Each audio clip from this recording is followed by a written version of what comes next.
Emma Jones and Fern Whelan, your commentary team ahead of this game. And Fern, hearing from Gareth Taylor about the change that he's made, and Alice Bergstrom, a player who's made an impact since signing in January, but it sounds as if the Liverpool manager wants her to make an impact off the bench today.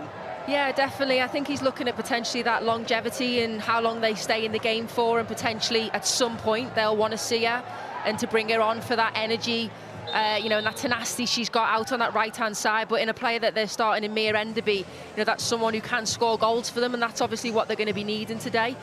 I think last week against Manchester United, they did well. They impressed defensively and they were organised. But what they needed really was someone going forward to be able to obviously be clinical and put the ball in the back of the net for them. So hopefully that's what he'll be looking for her to do today. And the thoughts on Lucy Parker starting for Aston Villa? Yeah, I think for me that's just a defensively minded substitution, and one, you know, a change that means they'll be looking to assure up at the back. They conceded 2 poor goals from set pieces last week against Everton. So for me, that's probably a more defensive mindset change. And they'll be looking to, you know, keep that consistency throughout the game today. And, you know, it's going to be a really interesting matchup out on that right-hand side, with Kerry Holland potentially coming up against Lucy Parker quite a lot within this game. So, yeah, one to watch for sure. Liverpool impressive at home recently, back-to-back clean sheets. A vital victory as well against Tottenham. Aston Villa have not been happy travellers recently. Might that change today against the side that starts this game at the bottom of the Barclays Women's Super League?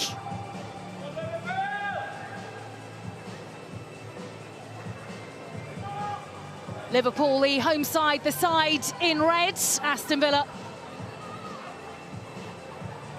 preparing to get this game underway. Maya Chikata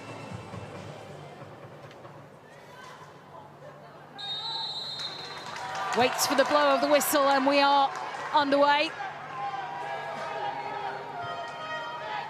Parker back to Patton. Forward to Jean-Francois. Player added to this Aston Villa side from Chelsea in the last month.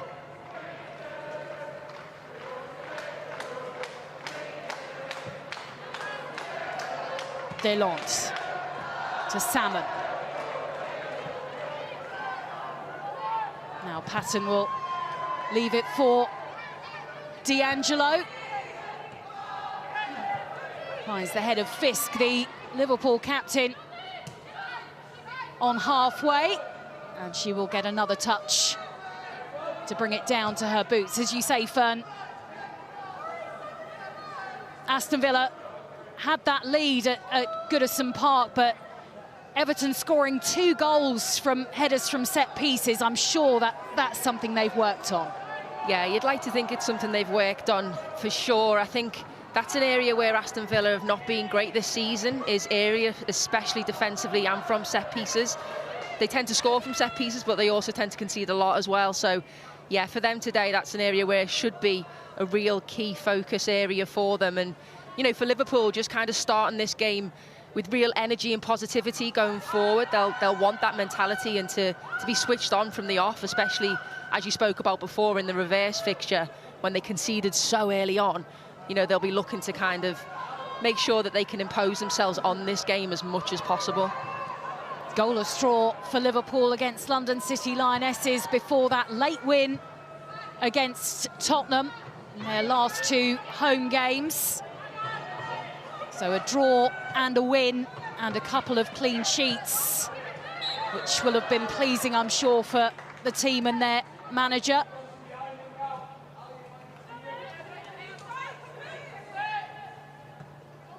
Throw-in taken by Parker.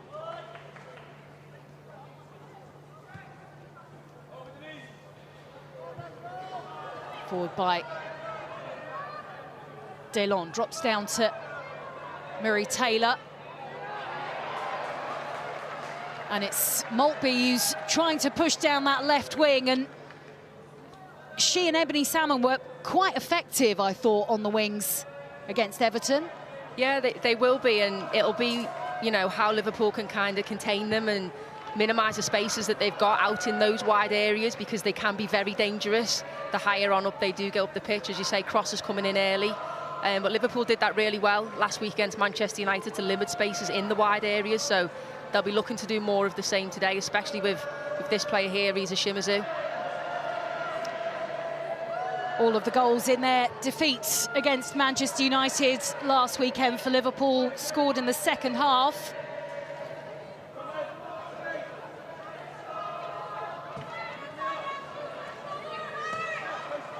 Infield from Bernabei. Rolled forward by Holland. Bernabei has carried on up this left-hand side.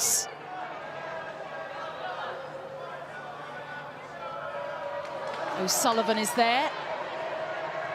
One of those new signings. Bernabei faces the block of Parker.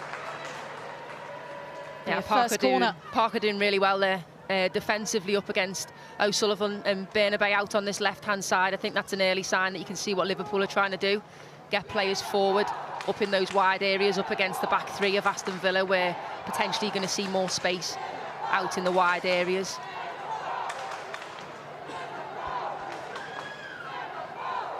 So a first corner of the game is for the home side. Bounces dangerously.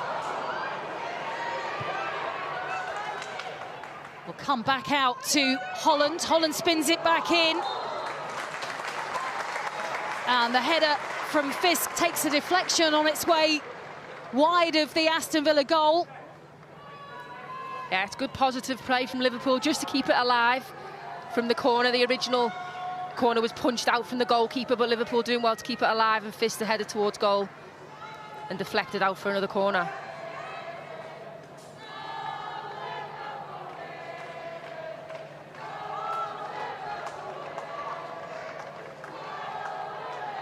Another corner taken by Holland. Another one that curls into that 6-yard box.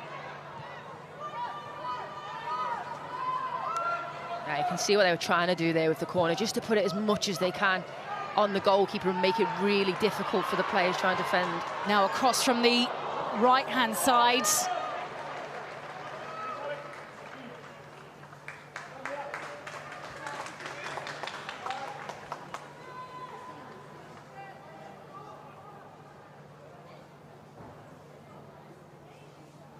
Couple of early corners for Liverpool, who have started to be strong at home, unbeaten in their last 4 games at home in the league. How important is that to feel confident?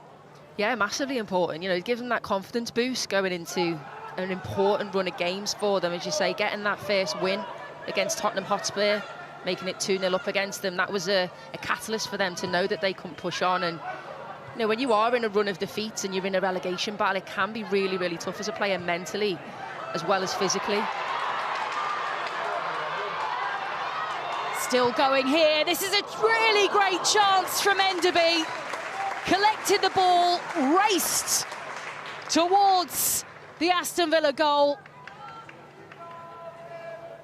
And maybe will be disappointed that she couldn't do better with that. Yeah, it was so positive from Enderby, wasn't it? Just to drive and break the Aston Villa back line, but doesn't quite connect with it as well as she'd like to. More of a side footer and doesn't really trouble D'Angelo in the Aston Villa goal.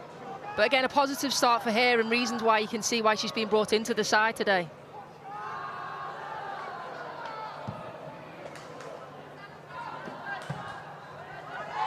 It looked as if she might have scored both late goals in the home win against Tottenham, but one of those was later changed to an own goal. But whoever scored, the fact is that Liverpool may be rather stunned a Tottenham team who've surprised plenty this season. Yeah, definitely. And, you know, obviously it's coming into a game where you think it's 0-0, it's 90 minutes, it's coming towards the end of the game, and for a side like Liverpool, as you say, that have been struggling in that relegation battle, it showed they've got that fight and that endeavour to keep going right until the final whistle, you know, which will kind of ring alarm bells for other teams that they've got to stay in the game for 90+ minutes against them. Forward from Clark. Just a bit too strong, that pass. Parker will be keen to get the ball back on the pitch quickly. Forward from Patton.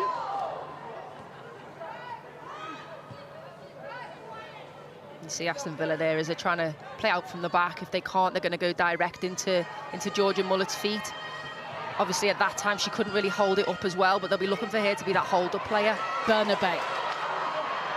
Now it's forward to Holland. Lovely cross from Holland. An early goal for Liverpool. Cross coming in from the left-hand side. Touched in by Enderby. And with less than 10 minutes on the clock, Mia Enderby makes it Liverpool 1, Aston Villa 0. Yeah, showing exactly why she's in that starting 11 today. Mia Enderby, she does so well here just to keep it alive. Kerry Holland out on the left-hand side. Really positive run from here, driving in field, and it's Mia Enderby, just gets across. Delond out on that back post. It's a fantastic run from here, just keeping the ball alive, exactly where you want your players, in that 6-yard box. Instinctive, first time finish, fantastic from Enderby.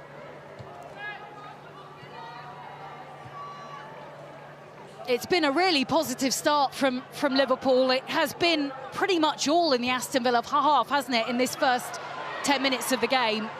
It has. They just started off with, you know, more energy, more endeavour to press, to not let Aston Villa get out again. You can see they're doing the same here. If one person goes, then another person follows shortly behind, and they're getting themselves in these really good areas.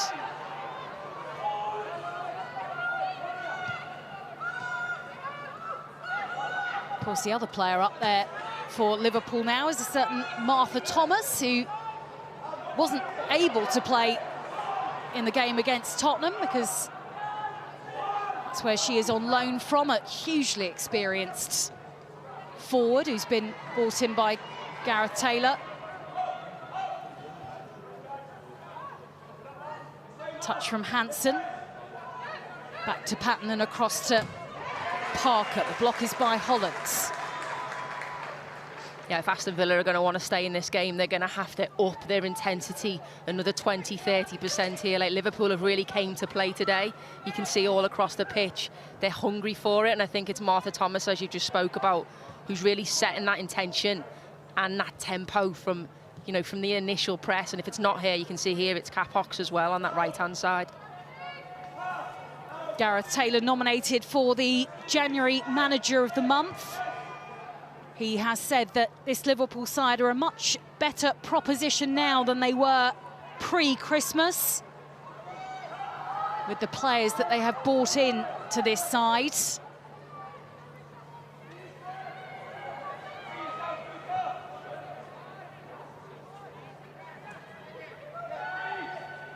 Yeah, it's been all Liverpool, hasn't it, in these early stages? Yeah, you know, those stats say a lot. You can see there Aston Villa not having a shot, not even one on target to trouble Falcon, the Liverpool goal, and Liverpool having all the possession. They have really dominated this opening 10 minutes or so. Liverpool manager talking about his team being more robust, much stronger. And fitter as well. They look like a side that have got a lot more, you know, fitness about them, robustness, energy, that they can keep doing that press. And, you know, the question for me has always been, can they consistently do that over 90 minutes? And, you know, before December, before the January window, probably not. But as you say, they've bolstered their squad so much in that January window. They've now got bodies to be able to come on and do that and continue that press and intensity that Gareth Taylor wants his side to play with. Also creating some competition, which is good. Yeah, competition for places is massive. It's forward for Aston Villa. Haven't said that much in the early stages of this game. Comes back to Bernabei. Salmon's staying with her. Bernabei with the strength that run away from Salmon. Salmon, though, leaning into the Liverpool player to win possession back. But now it's with Liverpool who tried to break. Enderby was chasing that pass. Midfield, Capox inside her own half, turns it back to Clark, one of the taller players on this pitch. Forward to Bernabei. Now it's with Holland again. Holland stretching was Thomas, and what wonderful skill from her to make it 2-0 to the home side. Almost gymnastics from the Tottenham loanee. And it's been a great start for the side who started today bottom of the Barclays Women's Super League. They are now 2-0 up against Aston Villa. It's that original ball from Clark out of his left-hand side to Bernabei, does really well. Holland in acres of space to get that cross. And yeah, Thomas does really well just to get the flick over D'Angelo right at that last minute. Because for me, she should be coming and claiming that and making herself really big, taking the ball, but Thomas again just managing to get a boot on the end of it to flick it over the goalkeeper. Holland doing so well in that build-up here. I think as a goalkeeper, though, for D'Angelo, I think she'll be really disappointed there that she couldn't command their box better. But again, positive from Liverpool, and they're fully deserved of the 2-0 lead so far. Martha Thomas, who scored on her debut for Liverpool in a cup win against London Bees.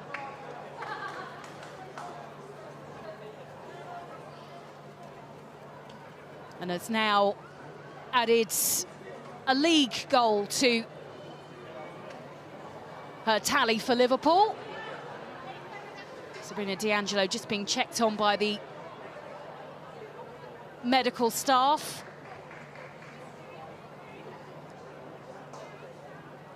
Not a great start for her or for Aston Villa. No, and I think they'll be disappointed that they couldn't clear the original cross as well when it came in, which obviously created that confusion a little bit. It's difficult as a defender when you're defending a cross and, you know, you're facing your own goal, and sometimes you see them go in the back of the net off the defender as well. But Thomas reacting first and instinctively, really instinctive from her to stick a boot out, and that's what you've got to do sometimes as a striker, isn't it? You get first to the ball and, you know, you get that little bit of fortune, that little bit of luck that it ends up in the back of the net. It was just slightly reminding me of rhythmic gymnastics, you know, with the sort of ribbons and the balls and things. Yeah, you never know, she might have been practicing it. She might have been. But yeah, it is that instinct from her, isn't it? That she knows what to do, doesn't she, in front of goal. Yeah, and that'll do her the world of good as well, getting on the score sheet. You know, as you say, in confidence will breathe throughout her and throughout the side, and to be 16 minutes in and already be 2-0 up, you know, it shows what they're capable of. But Aston Villa have got a lot of work to do to get themselves back into this game. Lost their last 3 league games away from home, and they are 2-0 down now here. Liverpool trying to cut in from the right-hand side. They've been really fruitful with Holland on this left. It's with her again. Another lovely ball in from her. Now to Enderby, who's already on the score sheet today. Little touch from Capox. Clark and Fisk have even stepped into the Aston Villa half.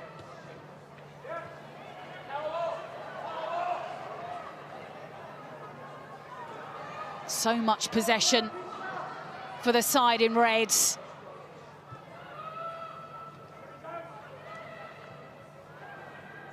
Might come back to Enderby again, now with Capox.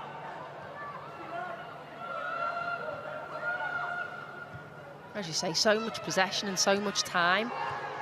Liverpool, especially in the back line, have been afforded a lot of time to be able to play out and pick their pass and find the spaces. Villa obviously just needing to creep that little bit higher and engage.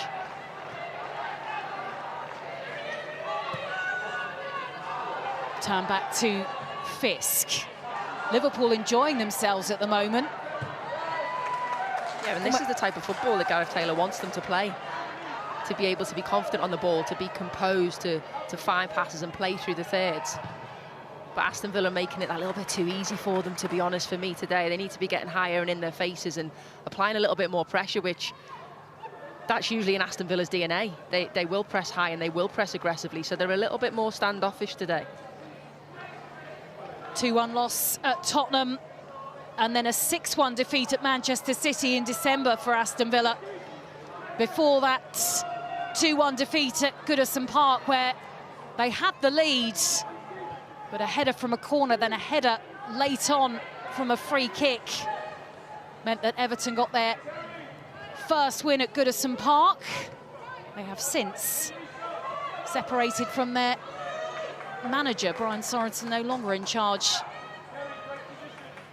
at Everton.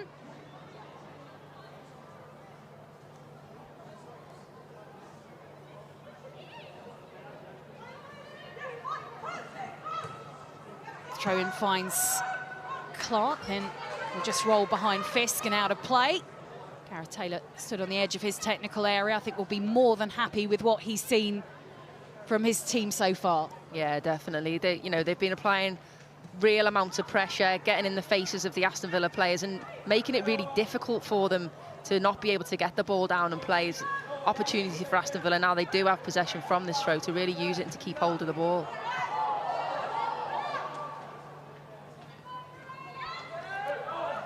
Gareth Taylor has lost 9 of his 14 league games in charge of Liverpool. Took him 61 league games to suffer as many defeats as a Manchester City manager. A very different challenge, I think, though. Definitely a different challenge. Obviously, coming into a side, I think originally he's wanting to play that type of, fluid, possession-based football, and didn't have the players and the side to be able to do that when he first came in, and there was questions around, will he change his style or will he stick with it? And he has stuck to it, and it is paying dividends for them today. Ball is with Enderby, now to Capox.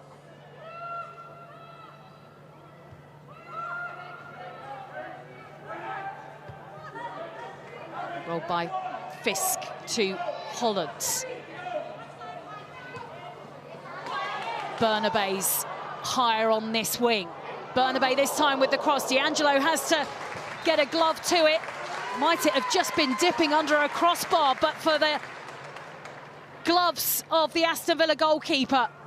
Yeah, D'Angelo does really, really well there in the goal. Just to watch it all the way. It's that pass there from Holland that's fantastic to slide in Bernabei. And it's a great save there from D'Angelo. You can see she watches it all the way. Really difficult one. Just to tip it over the bar and out for another corner. Awkward for her to deal with. Leads to a corner on the other side of her goal.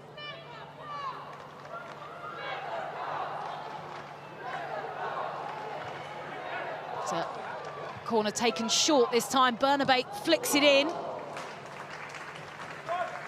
Rather, it was Enderby who was finding Bernabei. I think Bernabei will be disappointed there. She actually had a bit more time probably than she thought as the ball drops to her in the box. It's Enderby that picks it up from the corner, and yeah, she's running onto it with no one really marking her and doesn't connect with it at all.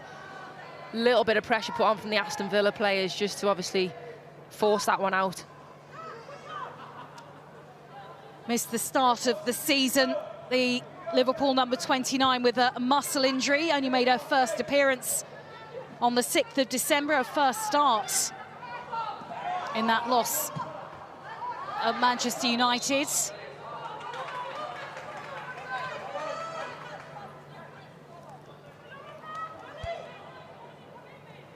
Again, you see it there, don't we? Not being troubled at all, Falcon, that Liverpool goal. I think the times that she has had the ball, it's when they've been playing around the back. It's definitely all Liverpool at the moment. Yeah, she was literally getting a touch there, wasn't she, just from her defenders. But everything is happening in this half of the pitch at the moment. And that means that Liverpool have a 2-goal lead. You see a lot of the way Aston Villa are playing at the minute is just playing into Liverpool's hands a little bit in terms of You know, they're not making those runs in behind, making it difficult for Liverpool players, and it's all in front of Liverpool and Liverpool's defence. I think it was Anna Patten had the ball a second ago and was driving out trying to find feet, and everybody's running away from her and trying to run behind, and it's when they need players like a Georgia Mullet or a Kirsty Hansen just to stop and come and find possession and come and get the ball off the back line. Yeah, two names we haven't said in the first half of this first half.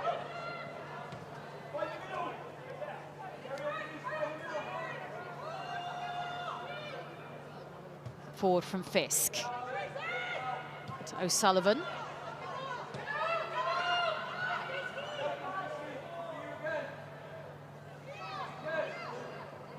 It's obviously a tactic that Aston Villa are employing in this game. They're just going to sit in that mid to low block and let Liverpool have it around the back and potentially try and make it more difficult for them when they try and play through the thirds. But it's just giving them that time and space to be able to pick whichever pass it is they like. We see it again there, finding Kerry Holland and acres of space. Yeah, and if they find Kerry Holland, they find an opportunity. Bernabei as well. They do, because Bernabei and Holland are linking up so well down this left-hand side that they're going to have to get up and get a little bit higher, Aston Villa, to be able to apply the pressure on.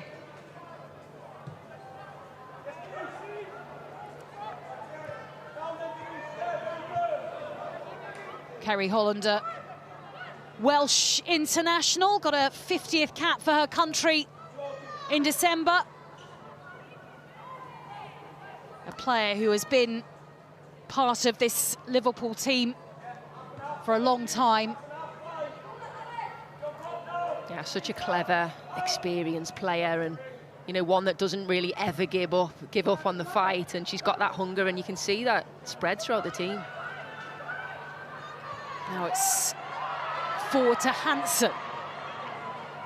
Villa into the Liverpool box for possibly the first time this afternoon, but Hansen runs out of pitch. You can see she's disappointed with that, Hansen. That the first real opportunity that Aston Villa have had to break into some really, you know, dangerous position and into space, and just running that one down the line and out of play, unfortunately. Yeah, she's got acres of space to kind of drive into. We're used to seeing them make more of these, but just that touch, that final touch, that takes it out of play. Has been getting some goals recently. She's got 7 in the league already this season. That's equal to the whole of the 2022-23 season, which is the most goals that she scored for Aston Villa over the course of a whole campaign.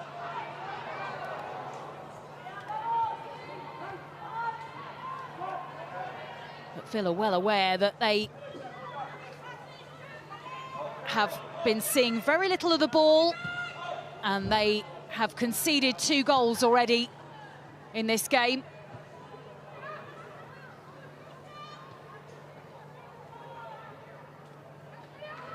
In the reverse fixture, it took seconds. Rachel Daly, 27 seconds before she had given Aston Villa the first of what would be 3 for them. Not quite as quick for Mia Enderby here. Both she and Martha Thomas have already scored for Gareth Taylor's side. Sullivan to Holland, back to O'Sullivan. Now with Fisk. And Aston Villa are starting to show a little bit more keenness to try and regain possession. Yeah, I wonder if that's just been a little bit of a directive from the bench there when you've seen Ayoro kind of come out of her seat a little bit, just to press, get a little bit higher, get in their faces a bit more, because you see when they do it, they've caused a bit of an error there from the goalkeeper.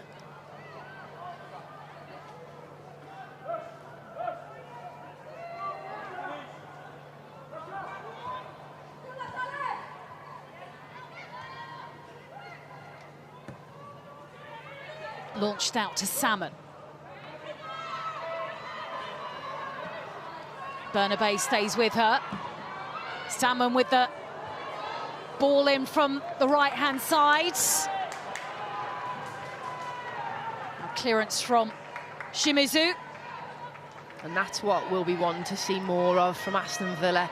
Getting Ebony Salmon on the ball, out on this right-hand side, making her give defenders something to think about, because when she does, she gets the crosses in the right areas and causes problems, and obviously it's Aston Villa's first corner of the game.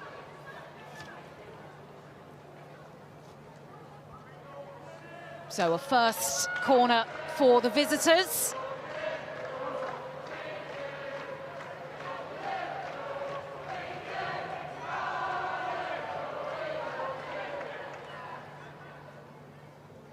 Mary Taylor,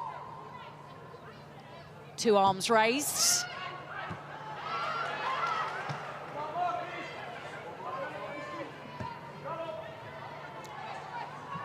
Rather wasted that opportunity.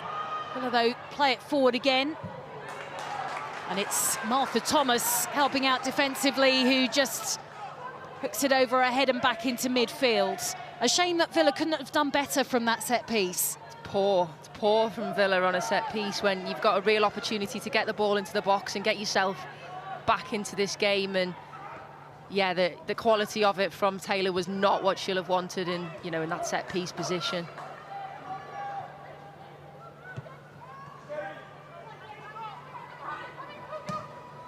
Forward from Parker, collected by Bernabei.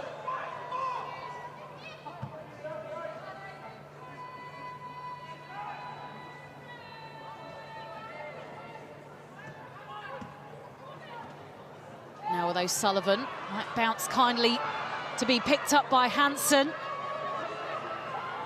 Hansen tries to turn it onto her left boot. Block is by Fisk. Will be played back in. Fisk gets her head to it with, I'm sure, the knowledge that Hansen was right behind her. Yeah, it was comfortable for Liverpool in the end there. They kind of just withstood the pressure from Aston Villa. They just can't get it to quite fall. And it's Anna Patton there who had the final touch. I'm not sure if she's trying to find the ball through or having a shot at goal, but couldn't quite get the quality on it at the end. But showing a bit more life, Aston Villa. Slightly more. Yeah. Slightly more. Probably still wanted to go up another 10-15% from them, to be honest, and really put some pressure on the Liverpool back line a little bit.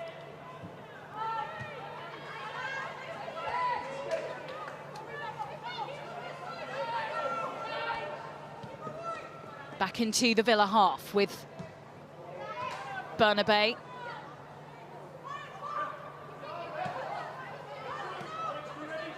Thomas back to Fisk. Picks it up again. Touch back by Holland to Bernabei.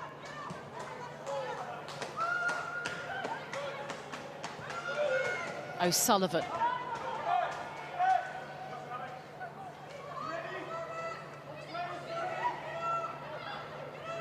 Still with Holland, back to Fisk.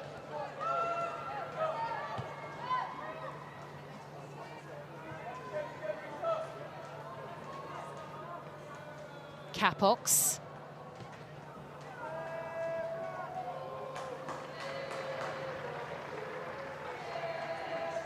Again, Liverpool just doing really well with the possession there, just to kind of recycle if it's not on down one hand side. There's no kind of opportunities to try and force it into the box, so they come back out and go the other side. It's really quite composed and quite impressive to see from them. Holland up to Bernabei.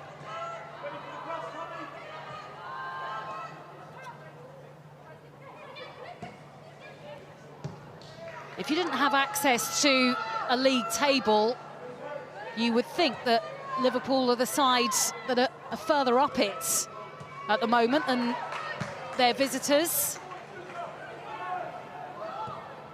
9 points between these two sides before their meeting here today.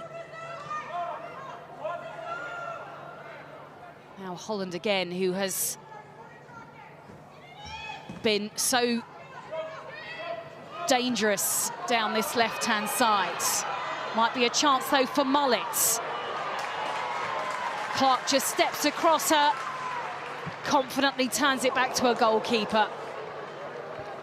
Yeah, it's experienced defending from Clark there just to kind of step in. It looked like Mullet may have got away with her pace, but yeah, that experience of an out-and-out defender from me, Jenna Clark, and she does that so well time and time again, and she'll be a really, really key player for Liverpool in this run-in and, you know, the big run of games that they've got coming up.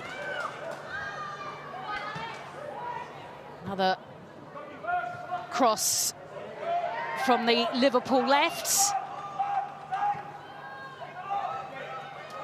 Yeah, Jenna Clark on the shortlist for the Barclays Women's Super League Player of the Month for January. Couple of clean sheets last month, as we were mentioning, and also created the first goal against Spurs. Yeah, and in that first half last week against Manchester United, she was phenomenal, and you could see she was assuring and organising from the back.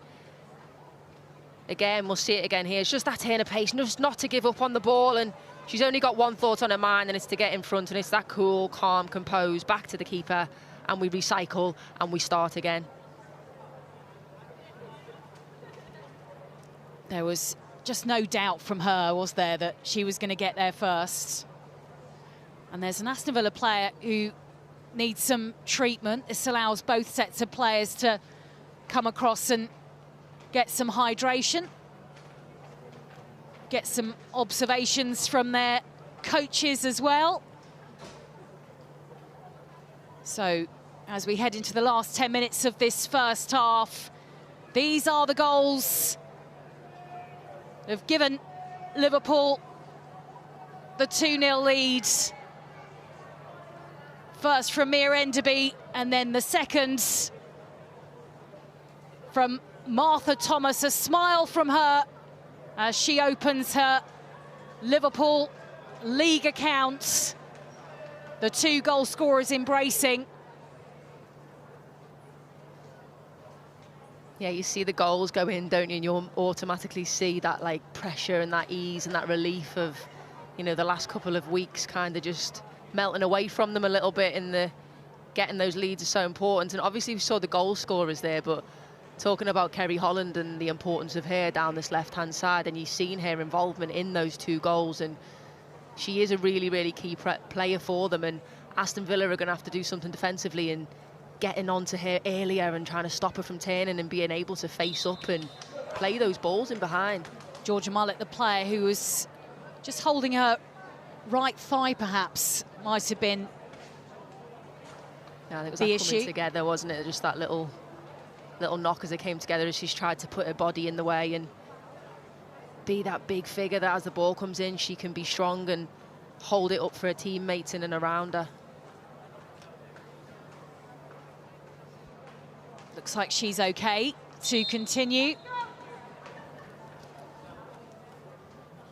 What is the Aston Villa manager saying to her players at the moment? And how much more will she have to say at half-time? You can see it there with the body language and the pointing, and the direction in which she wants them to go is obviously forward and closer to Liverpool's goal and get them a little bit higher potentially. Because it seems at times like there's maybe one body up there, but they are in isolation when they are up there, and there's not enough numbers in and around players. Touch from Jean-Francois back to Patton. Jean-Francois, not a player I've identified very often in the first half of this game.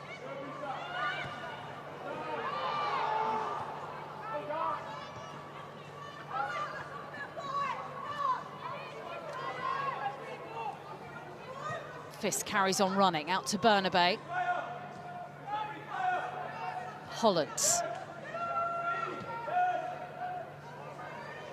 Nagano to Shimizu. Might come to Thomas. Block is by Patton.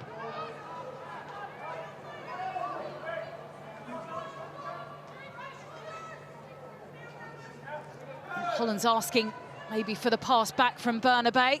Yeah, again, and if you just watch Kerry Holland, she's so fluid in her movement, and you can see she's kind of just drifting along that line. She's not staying in one position and making herself easy to mark, and she's always hungry and wanting the ball in between the spaces, making it difficult for Aston Villa midfielders.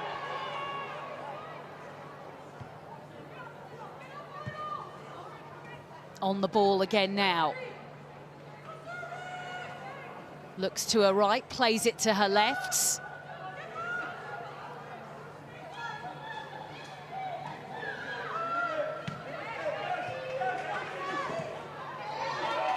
Now with Holland, little pull on her shirt from Lucy Parker, and a first yellow card of the game goes to the Aston Villa defender. Didn't really need to do that, but I think she's been frustrated by Kerry Holland throughout this first 39 minutes. Literally the word I was just going to use. The frustration's creeping in a little bit, especially not being able to get near to her, not being able to get tight to her. She skipped her there, and yeah, they're 2-0 down. You can feel that frustration creeping in.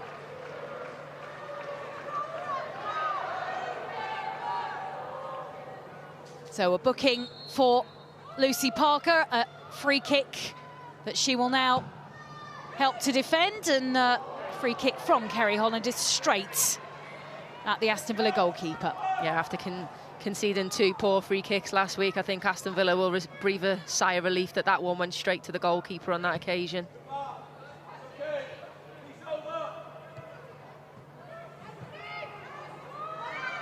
Yeah, it's everything we've been speaking about, isn't it? That zone to control, everything down that left-hand side from Liverpool, the link-up play between Holland and Bernabei, and definitely Holland, you can see sometimes she will hold her space out wide, or if she comes inside, she creates that space down the channel for Bernabei to run into as well. A new contract in the summer for Kerry Holland, having already played over 100 times for Liverpool.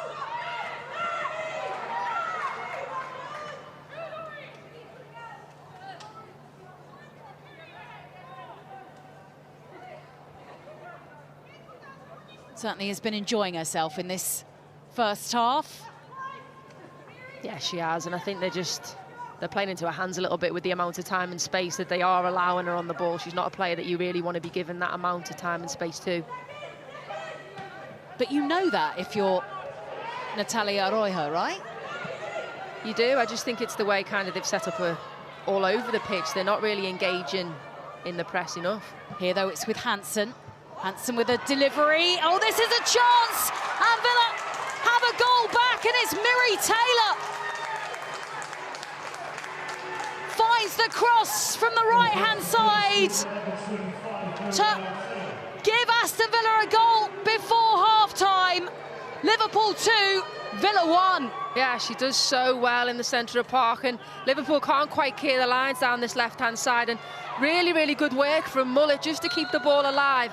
And it's Hansen as well who gets involved. As the ball comes in, it drops to Miri Taylor, and she unleashes the frustrations out on that ball and strikes the top corner. It's a fantastic strike from her, just to get it out of her feet with that first and second touch. Make no mistake, that is real quality in play there from Miri Taylor, and getting her side slowly but surely back in this game. Well, there was me about to say to you that former players often say that 2-0 is a dangerous scoreline. It's such a dangerous scoreline, and as you see now, they've got one back. It feels like, you know, they can turn the game around a little bit and get themselves straight back in, and, you know, for them, they'll be looking to try and get another one right before the half-time whistle and go into this game very much keeping the game alive, because at 2-0 and the way Liverpool were playing, it looked like it was only going to go one way with Liverpool, but now Miri Taylor's changed that with, you know, a single moment within the game.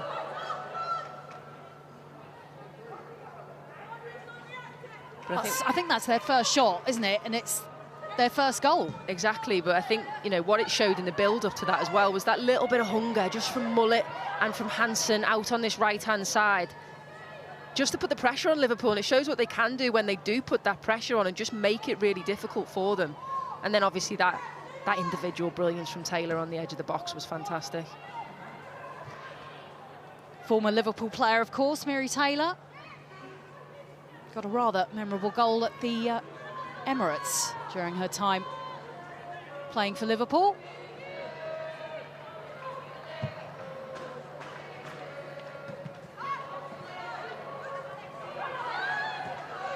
Here it's with Parker, now to Patton. You often see the managers scribbling away in notebooks, and I think those notes might have changed somewhat in the last few minutes. Yeah, I think Liverpool will be really disappointed to have conceded, especially in this first half of the game, looking as solid defensively as they have looked, and obviously so offensively strong going forward. I think they will be really disappointed not to have gone in at half-time with a clean sheet, but it's potentially for them no change really, continue what they were doing and, you know, keep playing positively forward into Aston Villa's final third.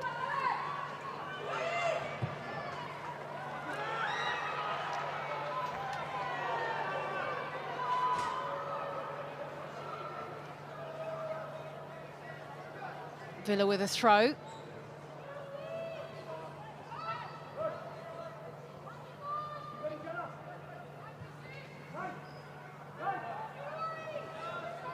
Turn from Hansen. Lovely pass forward from her. It's now with Maltby. Can she get a cross in? Instead, Villa will turn it back to almost the centre circle. Picked up, though, by Parker. Villa ending this first half strongly. Yeah, they are, and that's, you know, that's what we want to see more of. Hansen going at players down the left-hand side, Salmon on this right-hand side as well, and just creating that space for the full-backs and those wing-backs to be able to join in. I think what they want to do more, though, is obviously play it quickly and play it early with, you know, crisp and concise passes, because on that occasion it just slowed the play down and allowed Liverpool to get back into shape. Now with Parker.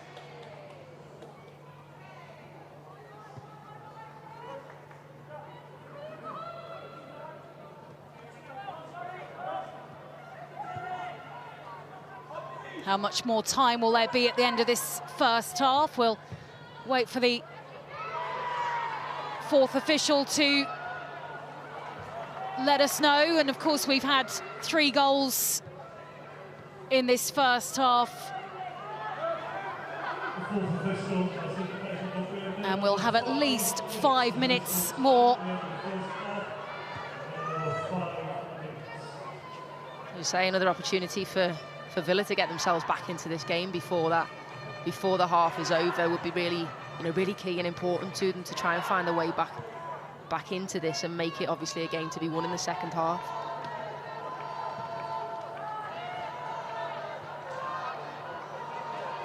Hansen, strength from her, shaking off Liverpool players as she races forward, cross right across the goal mouth.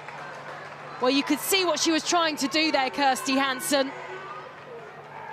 She is such a key player for this team, Kirsty Hansen. She's the one that wins the ball back in the first instance and then just shows that little bit of class down the left-hand side. Only one thought in her mind is to get the ball across the box, and that's where Aston Villa's have got to get the players and the numbers in there to get on the end of this. Just take another little look there at Taylor's finish. It's that one first touch out of her feet, and yeah, it leaves Falk, you know, in no man's land a little bit. She can't get anywhere near it. A brilliant goal from her.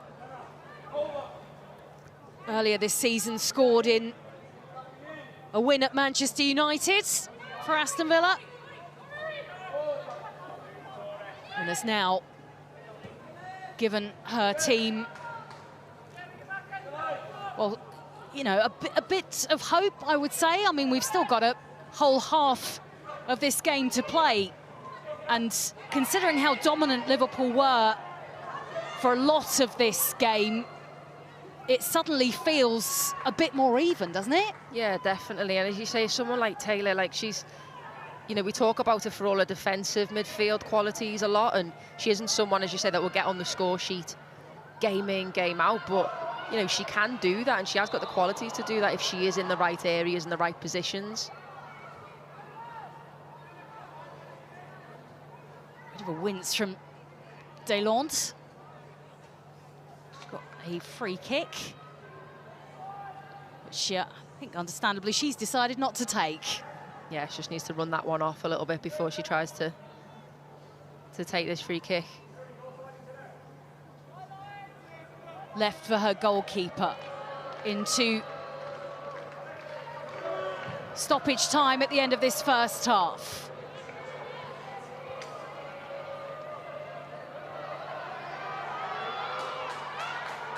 Clark being that player as well in defence that will come up and be really strong in the air as well. So kind of any balls in that air, not going in behind, she will come and meet. And she'll be first to those balls. And then obviously that's Liverpool to get in and around the seconds.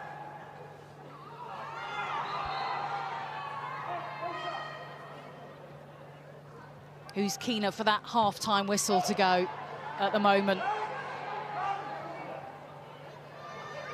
I think if you're looking at the way Liverpool are still going and still aggressively pressing, they've pushed Aston Villa right into that final third, so they won't want to concede another one so close to half-time.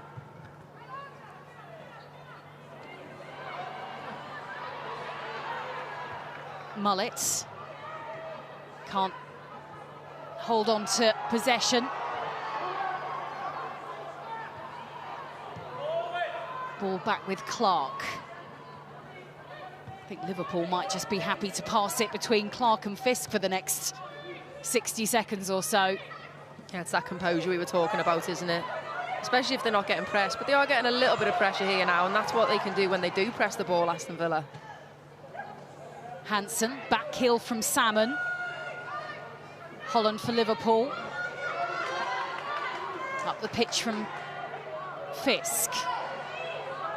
Patton will stop it, finding its way to Thomas.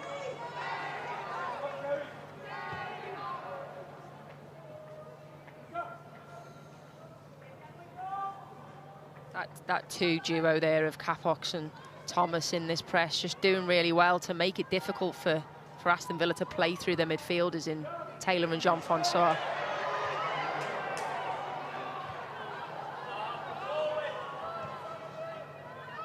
Megan Wilson, the referee, not too far away, I imagine, from blowing her whistle to take us to half-time.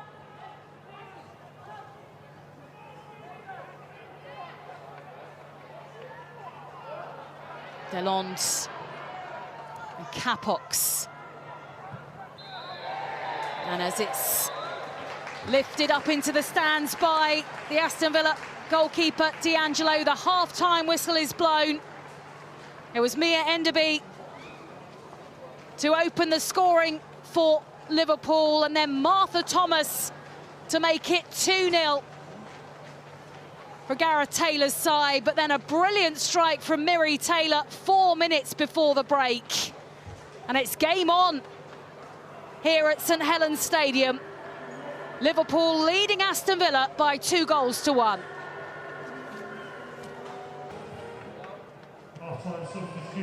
Two sets of players back out as we prepare to get this second half underway. And Aston Villa have made a change. Noel Moritz is the player who has come on. Ebony Salmon is the player who has made way. So Aston Villa choosing to make a substitution right at the start of this second half. And Noel Moritz, Swiss international, player with Champions League winning experience. It's Liverpool who have a 2-1 lead as the second half gets underway. And as things stand, we'll be heading out of the relegation zone, and, well, there was a clash between attacking player and goalkeeper, and Sabrina D'Angelo has injured herself in preventing a very early attack for Liverpool right at the start of this second half, and it's Bernabei who's the player who's down for Liverpool. She came out really, really quickly there, didn't she, D'Angelo? To try and stop the onrushing run of Bernabei down that left-hand side, but she looks to be in quite a bit of pain and discomfort. Really quickly, the medical staff are on to look at both players who've both stayed fairly still. And as you say, D'Angelo does appear to have got a knock quite possibly to her head, which means that they are taking a great deal of care with the Aston Villa goalkeeper, understandably. If there has been any injury at all to her face or her neck, they will be very keen to make sure that she is okay. And similarly with the Liverpool player. Yeah, it's good to see her getting taken seriously as well.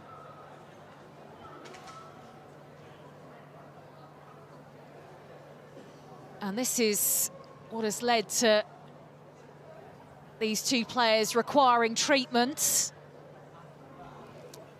And Moritz was in there as well, actually, for Aston Villa. And I think at second glance, it doesn't look to be that damaging a coming together between the two players, but clearly they've both felt it significantly. Yeah, and as you say, Moritz was heavily involved in there as well, wasn't she, with that? But didn't like too much to D'Angelo's head, so hopefully that's all just precautionary checks. Looks like a cut to her lip, doesn't it, for Bernabei? And that's something that's now being treated. So Liverpool with a 2-1 lead at the break. Mia Enderby to open the scoring, and then this from Martha Thomas to make it 2-0. Yeah, the acrobatics of Martha Thomas there to make it 2-0, and then obviously coming in here for Taylor to get the strike off to get Aston Villa back into the game as well, which is so key and so vital at the time she scored in the first half. Yeah, I'm glad we've got cameras here, so I don't have to try and describe that Martha Thomas goal. It's probably not one like any other she's ever scored. The acrobatics. Yeah, the acrobatics, the gymnastics. And so after that medical attention, of course, Alejandra Bernabei will have to come off. And I think, are they now just checking to see if there's any blood on her shirt? If there is, that will have to be changed. She's definitely keen to get things moving again, though, isn't she? I think. Yeah, I'm fine, I'm fine. Yeah.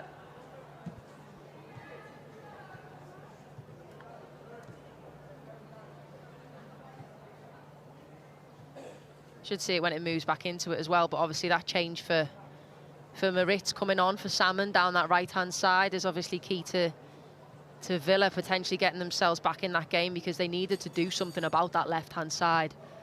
Liverpool were getting in far too many times with Holland and with Bernabei down that left-hand side, so hopefully bringing in Moritz for them, potentially more of a defensive-minded player, that she can condense those spaces so they haven't got as much to go into. So it looks as if Aston Villa will have to make a change in goal. And it's not a bad change to make if you are forced to change your goalkeeper. Obviously, it is not something that any manager plans to do in a game, in the same way that they might have outfield players that they decide to change. But Ellie Roebuck is now preparing to come on for D'Angelo if she's required. Yeah, and a very ample replacement she is, Ellie Roebuck, to go into that goal. She's an experienced goalkeeper. Played it most recently in the FA Cup defeat that they lost to Arsenal at Meadow Park, but actually she was phenomenal that day, made some fantastic saves. Really, really good shot stopper, so will be key to them in this game, especially the amount of shots that Liverpool are, and the pressure Liverpool are putting on the Aston Villa goal.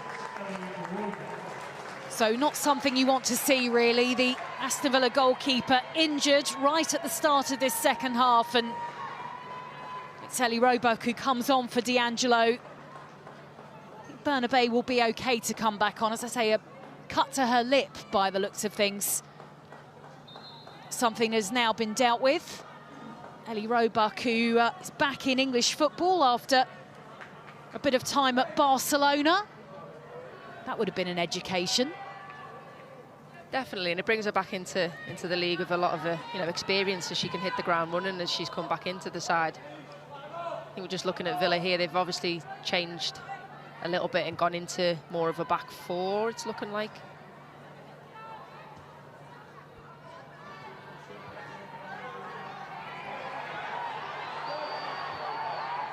Ball is with Patton. Now forward from Maltby.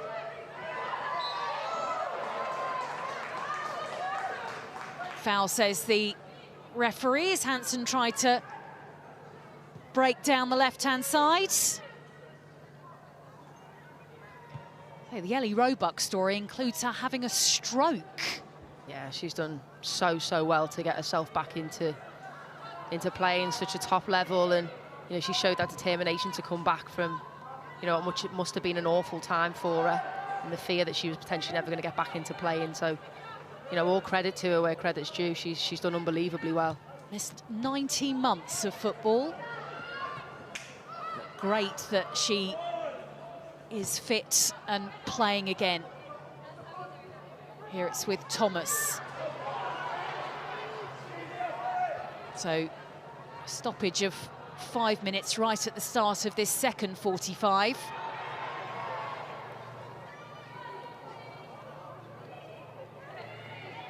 Holland and Parker. Parker doing really well there, just against Holland, and showing what she's going to have to do for potentially the next 45 minutes within this game to keep Kerry Holland quiet, which will be important for Aston Villa. And it's been a challenge throughout this game so far. Yeah, something they found really difficult, and now bringing Marit onto that side to try and support that for the back line as well.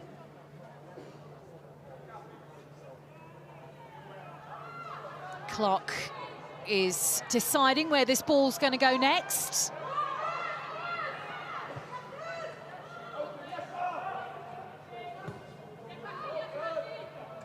Up the pitch to another bit of skill from Martha Thomas. Now with Jean-Francois. Delons. Back to Roebuck. At Manchester City in the Barclays Women's Super League as well. The substitute goalkeeper now for Aston Villa.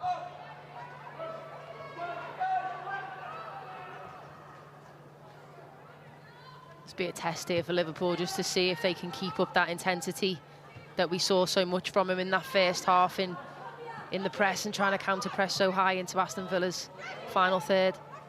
Infield from Maltby. Comes off a Liverpool head, and now with Enderby.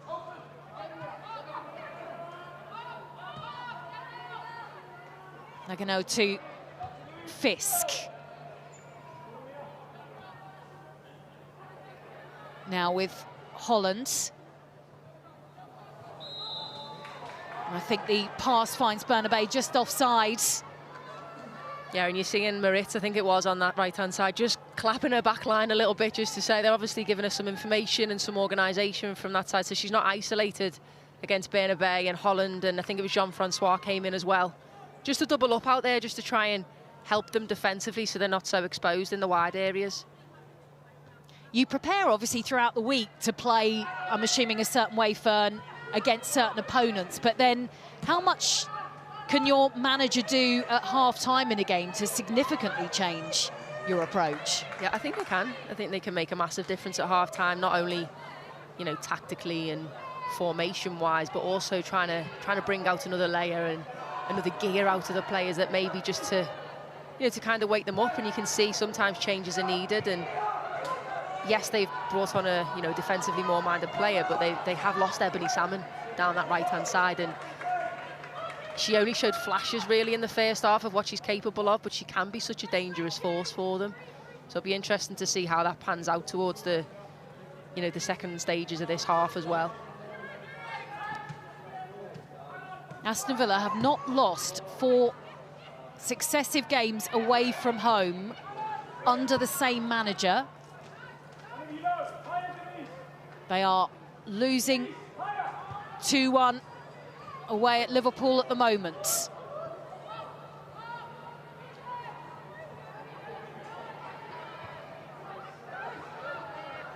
Another flick from Thomas to Capox.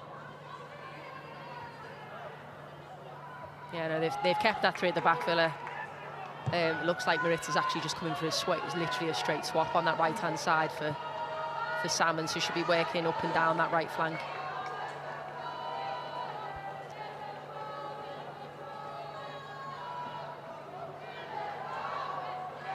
And if Liverpool do hold on to this lead, another win at home would, as things stand, move them up to 10th in the table.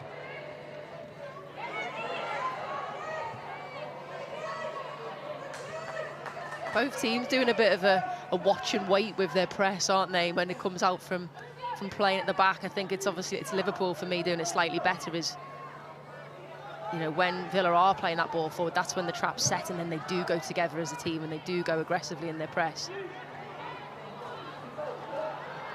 Bernabei. Holland again is the player saying, pass it to me. Bernabei, though, with the ball in.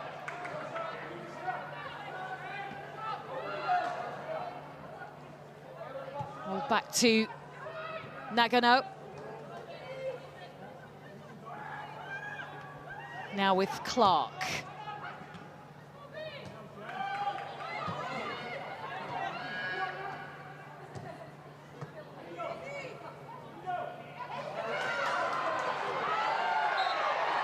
Villa struggling to get it out of their own half, struggling to keep a hold of the ball at the moment. Yeah, I was just about to say, it was much better defensively from Aston Villa. They were organised and they waited, and then when they get their moment, it's important that when they do get it, they keep hold of the ball and take care. And they're just playing those 50-50 possession balls that are causing themselves problems. And now they're going to have to set up to, again, defend another deep and wide free kick.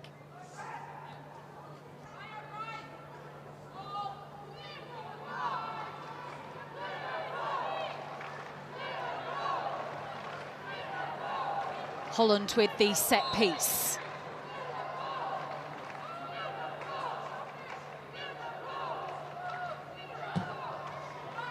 Holland to the far post. It, well, found a head to take it down and then bounced up into the gloves of Ellie Roebuck.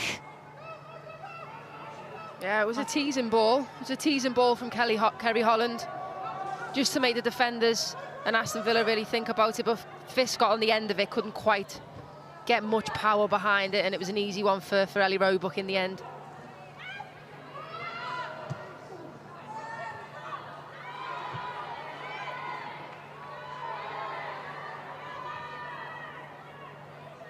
Parker to Moritz. Played backwards by Jean-Francois Deslandes. Taylor Duxter. Let's get ahead on that. Now Holland has two Aston Villa players for company. They've seen what she can do with a cross in from that left-hand side. Forward for Villa. Hansen. Mullet's offering an option if she can be found. Hansen wins her side a corner. Yeah, I think that was quite clever from Kirsty Hansen. To create that space for her team and win her team a corner in a dangerous position, in a good area, and a good time within the second half to try and get a goal back.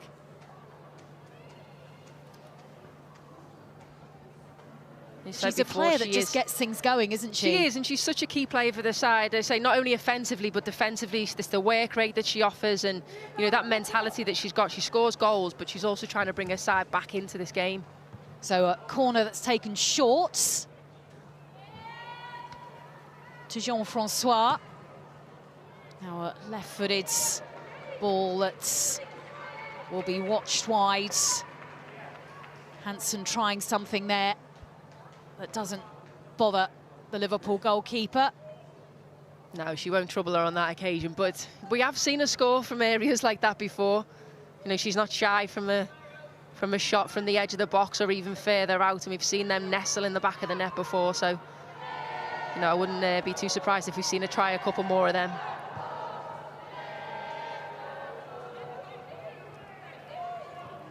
Sun comes out on this St Helens Stadium pitch.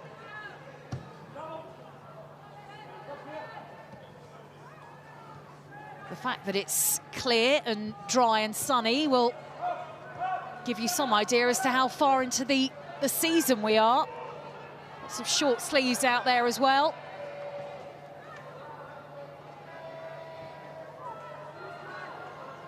With Jean-Francois. Arthur Thomas is staying with her.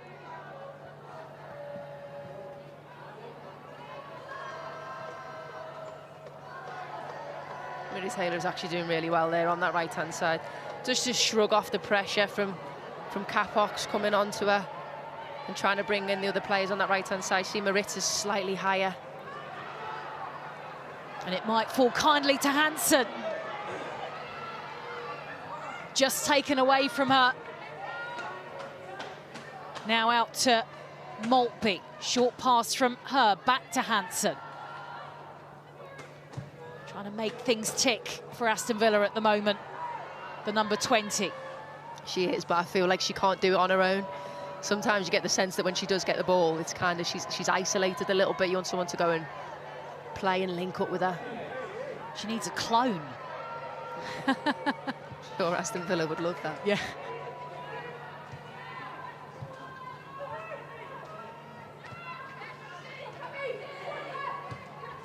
Forward from Delons. Now picked up by Mullet. To Jean-Francois. Back to Mullet again. The angle's getting tight. Save is at the near post.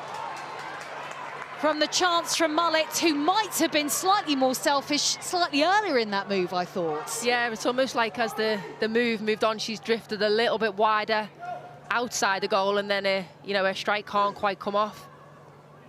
She gets it out of her feet here, and she does really well, but you see she's just drifted outside the goal, and it's made it easier for Falk. Falk hasn't had too much to do, but that a save at her near post. Obviously, she watched that rather good Mary Taylor shot go straight past her. Liverpool goalkeeper. Yeah, she couldn't really do much about that one.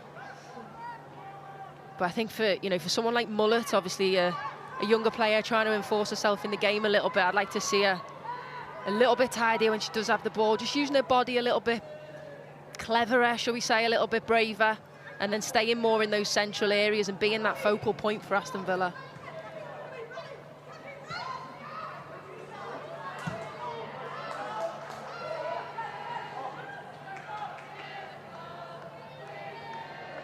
Delon to keep the ball in play.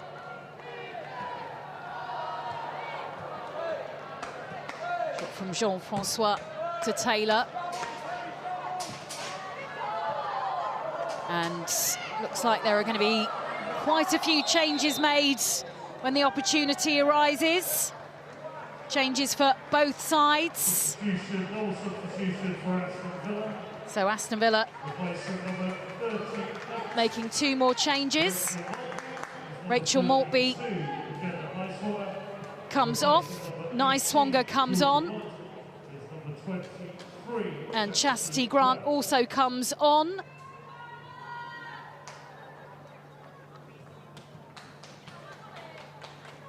So a double substitution for Aston Villa. Georgia Mullet, the other player who's also come off.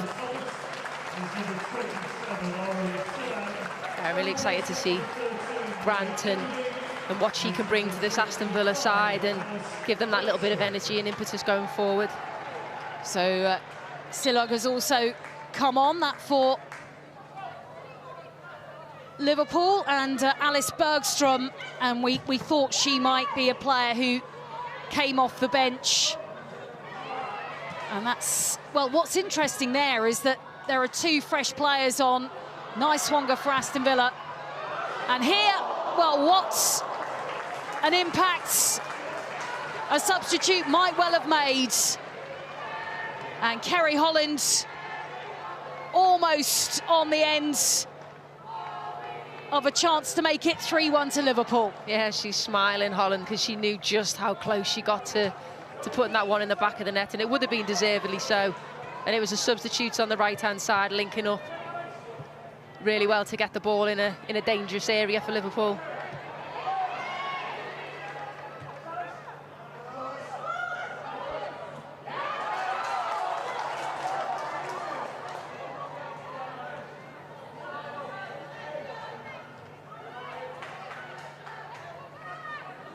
I'll see what Bergstrom can do coming off the bench after what Gareth Taylor was talking about in his press conference before the game, is having that strength and depth and being able to rotate and bring players in, because, you know, she's someone who could have started the game, as from what we've seen from her so far. She looks lively, she looks dynamic, and she looks like she's got that key work ethic that Gareth Taylor's trying to instill in his side. So, you know, real positive player to bring on at this time in the second half.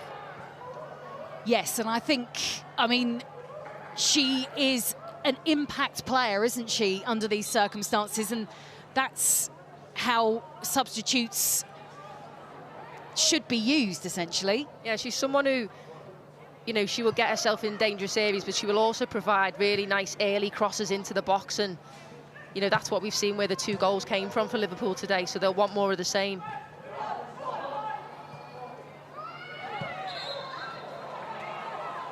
Meanwhile, for Aston Villa, Chastity Grant and Nice Swanger, the players who've come on most recently. Mullet and Maltby, the players who have gone off. And so Martha Thomas coming off for Liverpool as one of those changes made. With also, of course, we saw Alex Bergstrom coming on as well. And Mia Enderby, the other player who has come off. So changes made by both managers at the same time. And as I say, it kind of means that you've got, I suppose they would have seen what was already on the pitch and thought about changes that they were going to make based on the personnel that were on.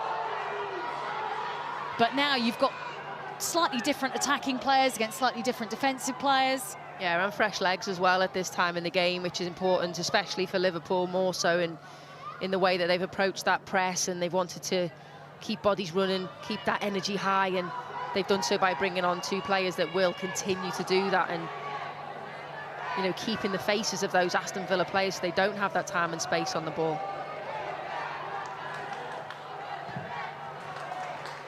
Bergstrom, who I saw against London City Lionesses, and you could see what she was going to bring to this Liverpool side. And Aurélie Chilog, who was playing her football in Germany with Freiburg, the Swiss international. But now it's Natalia Arroyo, the Aston Villa manager, crouched down on the sidelines. 20 minutes left here. And a fair bit of stoppage time, we imagine. Yeah, you can see they'll want to be trying to get, obviously, Grant in the game, Kirsty Hansen back into the game a little bit, but when she does get the ball, she does have 2 or 3 Liverpool players around her, making it difficult.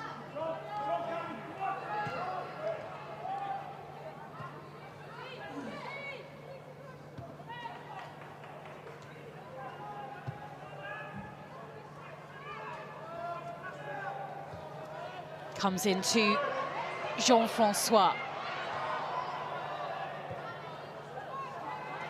Now, Grant is racing forwards.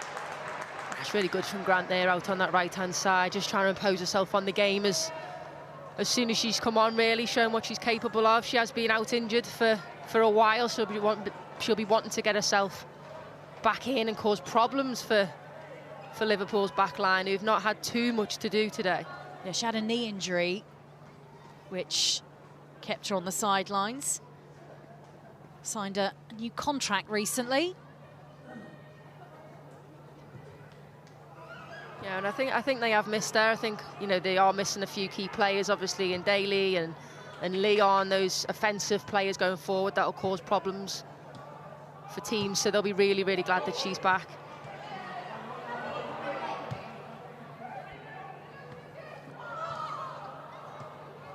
Comes to Jean-Francois. Looks like Taylor might have picked up a bit of a knock. Clutching onto her ankle.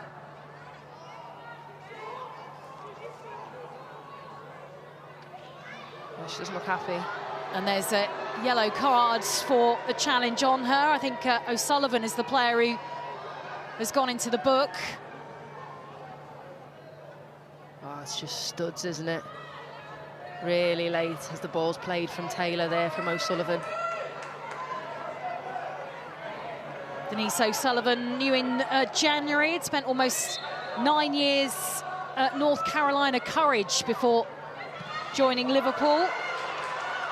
Yeah, she's a very experienced player, and you've seen what she's capable of so far just in this midfield. She's assured, she's composed. And if you watch her, she is constantly communicating with the players around her, which is key, especially in that midfield. Players that join a side in January, they've got no time to bed in, have they really? They've got to be ready to go. Yeah, it's a difficult time to come in halfway through the season. But if you looked at her and you watch the way she plays, she doesn't look like she's someone that's just come in January. She has really bolstered that midfield. 32 years young. 32 feels young to me. And they not young in football years, is it?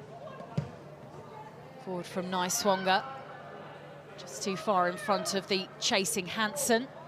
It's great to see, though, and it's great to see the investment in, you know, such a player at 32, that stage in her career, and, you know, still fully flying, and Liverpool obviously seeing what she's capable of and what she can bring to the side.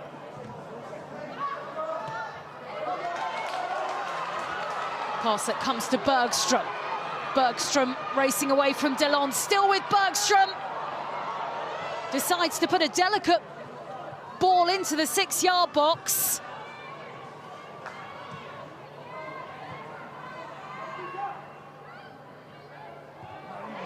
And that means that Aston Villa can take it back into the Liverpool half. Well, looked like she'd done most of the hard work there, Alice Bergström. It did, and after she played the ball, she almost looked frustrated or aggrieved by something. So I wonder if there's something she wasn't happy about, which made the connection of the cross not how she would have liked, because it did look a bit faint from what we're used to from her. Scored in the recent loss away against Manchester United, her first league goal, had scored 2 in the cup win against London Bees.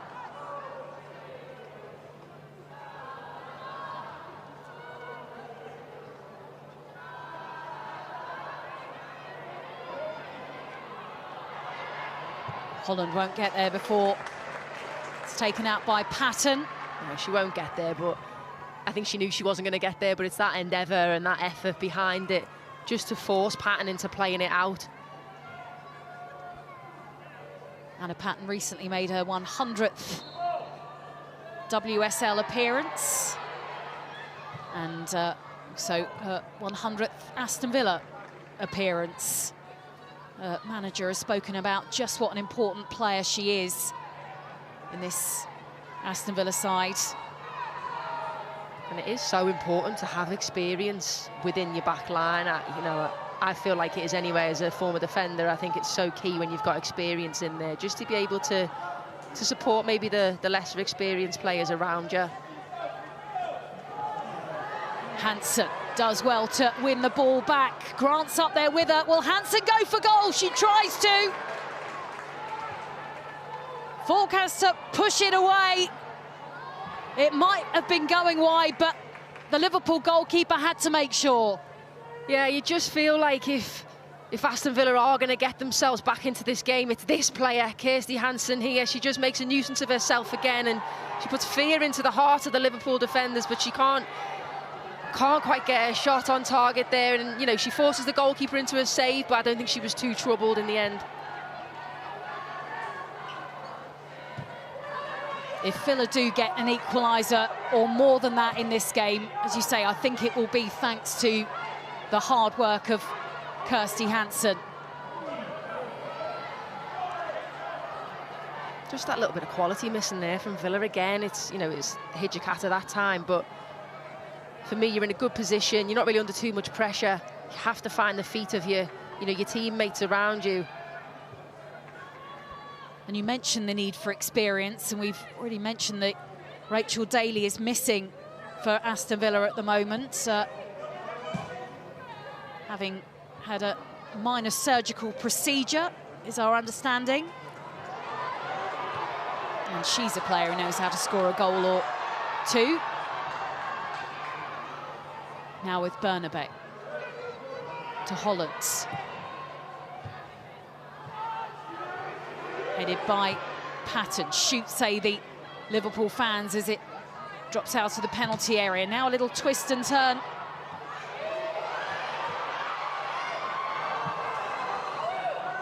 And Villa will get it away somehow.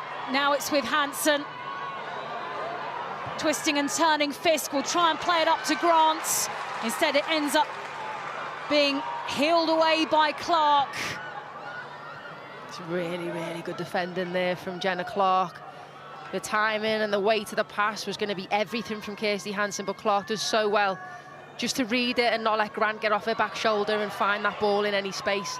It's a really key intervention. It's feeling a bit end-to-end at the moment. Yeah, it has just opened up a little bit, especially in the last 5-10 minutes or so.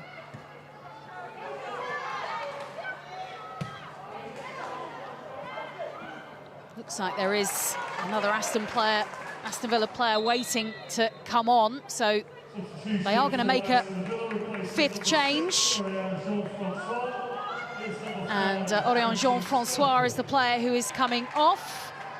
And Lucy Staniforth comes on for her fourth appearance off the bench this season. Her first start of the season, Lucy Staniforth, was in the game against Manchester United on the 25th of January. And out with an ankle injury. Yeah, and she's another player, isn't she, what we've just been speaking about, that, you know, bringing that experience into the side, especially at this late stage in the game, could be so key for Aston Villa into getting them back into this game. Did spend some time at Liverpool in her career, Lucy Staniforth, but an injury hit time. Here it's with Grant. O'Sullivan, the player who stays with her, but it's the Liverpool manager who sort of looks away from the pitch, and it's Natalia Arroyo who is encouraging her side forwards. You would understand why Gareth Taylor might be feeling some nerves at the moment, because a win for Liverpool has been a rare thing this season.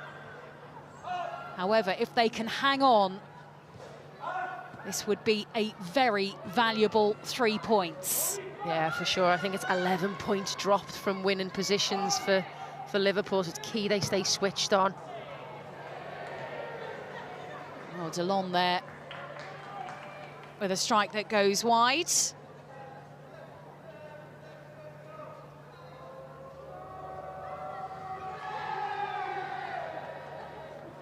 Yeah, you just have to take a look. It's very different from the one we saw in the first half, isn't it? Where it was all down that left-hand side. Aston Villa are obviously, you know, they're more astute to it in the second half now, and a lot more is coming through the centre of the park.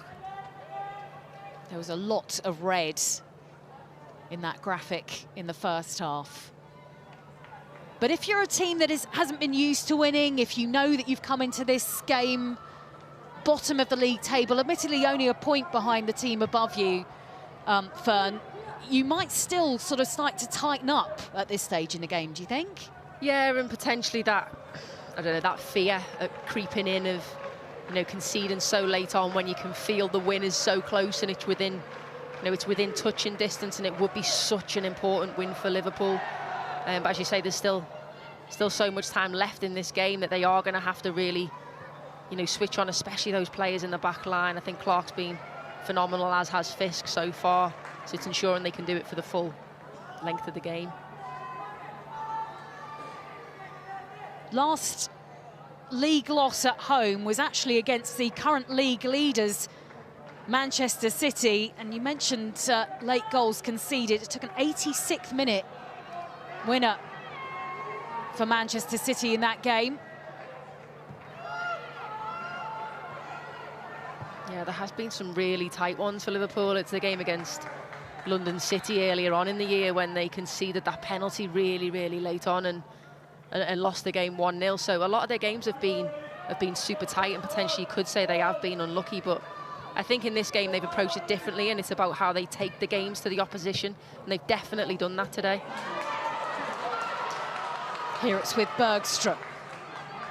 Now Capox for Liverpool. Ensures that it'll go out for a corner. Yeah, it's intelligent play from Capox there. Could have carried on, could have tried to beat her, but again, it's win the corner and get your team in a good position. Yeah, we see it again here. She knows it's going to be difficult to get that ball into the area, so it's about what can I win for my team.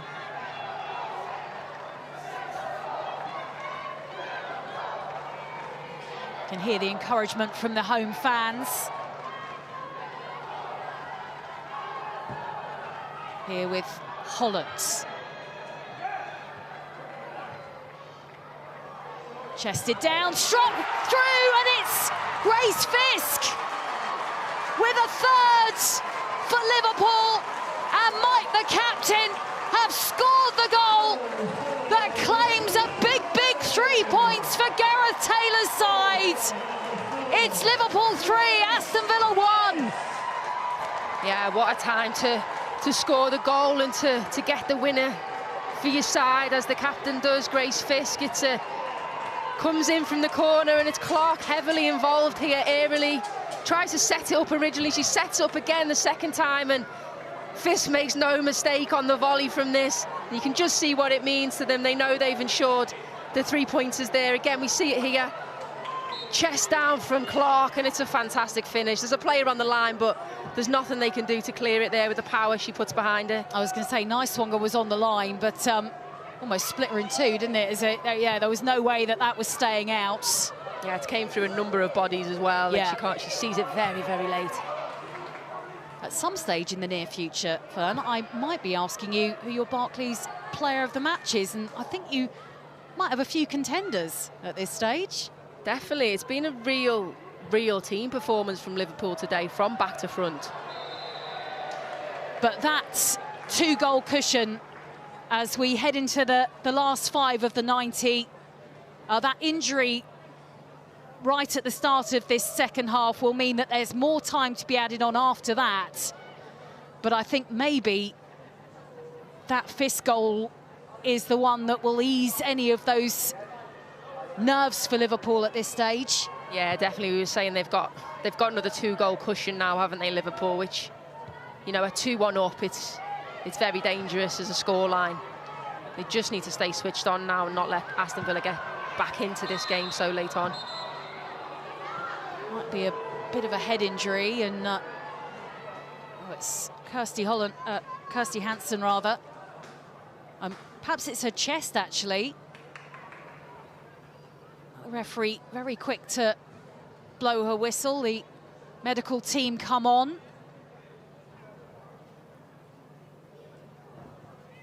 And that will be a blow, won't it, for Aston Villa, who, having made it 2-1 at half-time,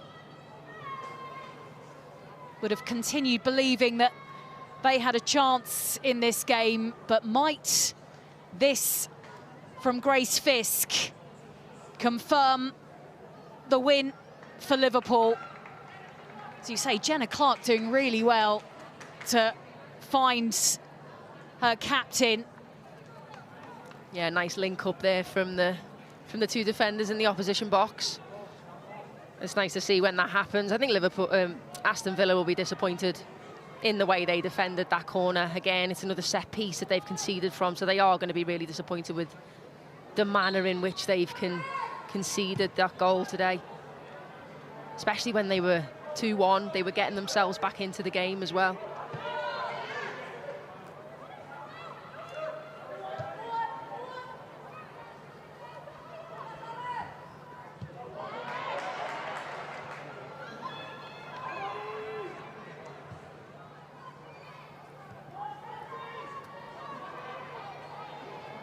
Fisk stays with Grant.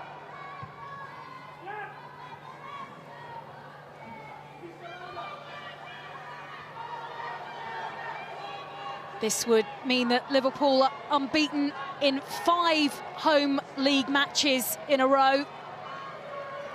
They have won a big share of their league points at home this season. Yeah, Taylor did say, didn't he, wanted to make St Helens into a bit of a fortress, and they've got such good form there as well, yeah. And you could definitely say they've done that today. They have dominated in pretty much all areas of the park today. Started this match at the bottom of the Barclays Women's Super League, but they will be moving up the table, Liverpool.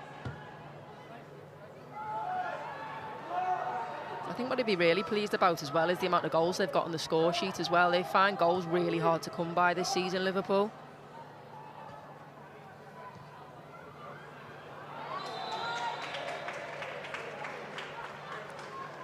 Well, the prolific goal scorer Grace Fisk will yeah, I think guarantee. she'll like that title, I think.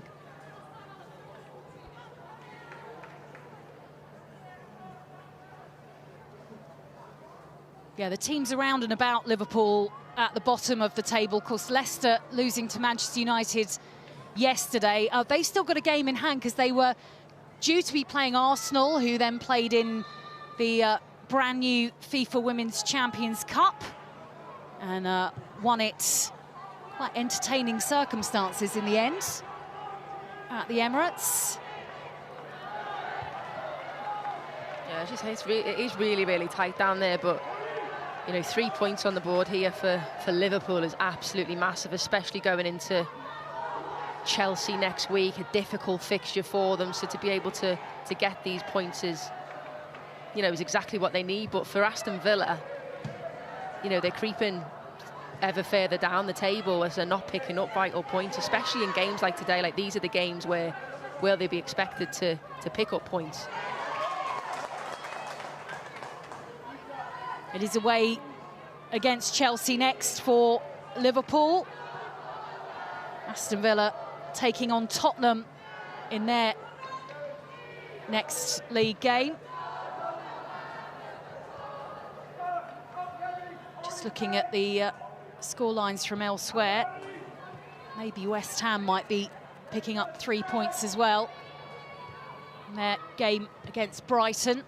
That game is still being played as well. This one will have a fair bit of time to add on after the conclusion of the 90. And 3-1 up here, Liverpool. I mean, they will just hang on to this lead. We're not expecting to see a fourth, are we, in the stoppage time that we've got? No, you can tell the game has definitely slowed down now, and you can feel Aston Villa know that. I mean, there's 8 minutes left, so there is time, and we've seen it happen before where late goals come into games. But that strike from Kirsty Hansen was definitely just a hit and hope from the edge of the box. If they are going to score, it's got to be with a bit more quality and composure. They can play it forward to Grant here. Finds Hansen, gets an important block of Shimizu. Really important block from Shimizu there as she steps up for her team. Again, another player that I think probably be unsung from today, but I think she's been fantastic as well. It's about making those key tackles in key moments. Comes back to Grant. Low drive through bodies. Always awkward. Always difficult Hijikata gets back to her feet. Yeah, you see here Hansen manages to get a shot off, but it's a fantastic sliding challenge from Shimizu. It's a great run from Hansen in the first instance, but Shimizu stays with her the whole way and makes that important block. Just feel like even there off the corner, when it did come to Aston Villa, that they're snatching at things. It's that real lack of composure in and around the 18-yard box, and probably not realising they've got a bit more time. Back with Grant.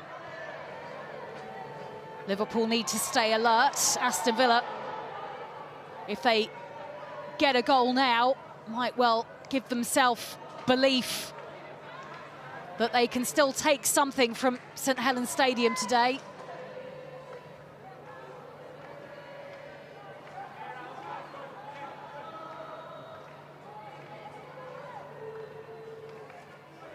Well, they've got a free kick here. It's their goal scorer, Murray Taylor, who waits behind it.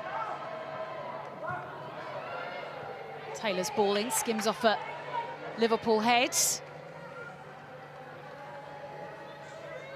Yeah, that's what you need when the ball comes in. Just someone to step up, claim it, make it theirs, not cause any confusion in and around the box and dominate your own 18-yard box. Nice Hunger's throw. Liverpool will stop it finding an Aston Villa player. Goes out, and a little touch from the Aston Villa manager there.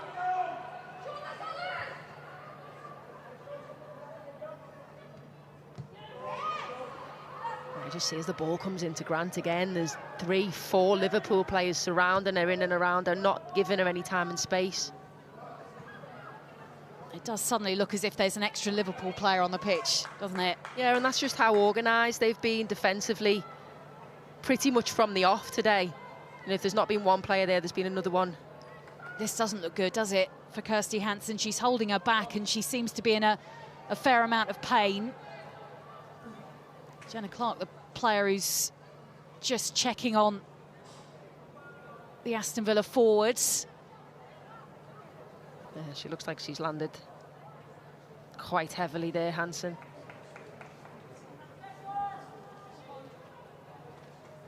Injuries already today for this Aston Villa side. She's back on her feet. And Fern, it's your opportunity to talk about your Barclays player of the match. Yeah, for me today, I've gone with Kerry Holland. I think she's been phenomenal in all areas. I think work rate, she's been fantastic. She was a thorn in Aston Villa's side in that first half. Assisted for goals as well. So, you know, for me, I think she's been amazing. The only thing that didn't come for her today was a goal, but I think she's fully deserved of player of the match. 4 minutes left, you never know. You never know. She did get close before as well. She is always such a tricky player for opposing defences to deal with. She is. She's not stood still. She's made herself be really difficult to mark, offensively going forward, and then defensively for Liverpool, I think she always gives 110%, and you know that's what you need as a player, and players in and around you, they feed off that. The energy from that gravitates towards that, and it's, you know, you can feel that throughout the Liverpool team. So a change to be made, and Shimizu is the player who is coming off as Gemma Bonner comes on for the last 4 minutes of this game. Yeah, defender on, another sign that trying to assure this game out with a bit more experience as well from Gemma Bonner. We know what she's capable of. She's a fantastic 1v1 defender. She's brilliant in the air, and communication-wise, she will keep her side in order here. A player who was part of something rather special for this Liverpool side. Gemma Bonner. League winners, of course, in their history. Yeah, and she's in a very different position now with Liverpool, but I'm sure she'll be wanting to get them out of it. Here it's with Grant. And that passage of play Stopped by the referee, and a yellow card shown as well to the Aston Villa player. She's still protesting from, obviously you see the ball kind of coming here. She's actually got the ball originally, Grant. It's a late challenge. It's a bit... She got a little bit more for the yellow for the afters that were involved, potentially, the sent to the referee. The tackle looked a little bit soft. So booking for her as it's forward. Liverpool in with a chance of a fourth before full time, and they get it! Aurélie Shillog on the score sheets for Liverpool. And they are going to win at home again. Liverpool making their home a fortress. And how important could this win be? Yeah, this is now emphatic for Liverpool, isn't it? Shillog does so well, uses her body to protect the ball. Makes no mistake to put her side up 4-1. Finish this game comfortable. It's a fantastic finish from here.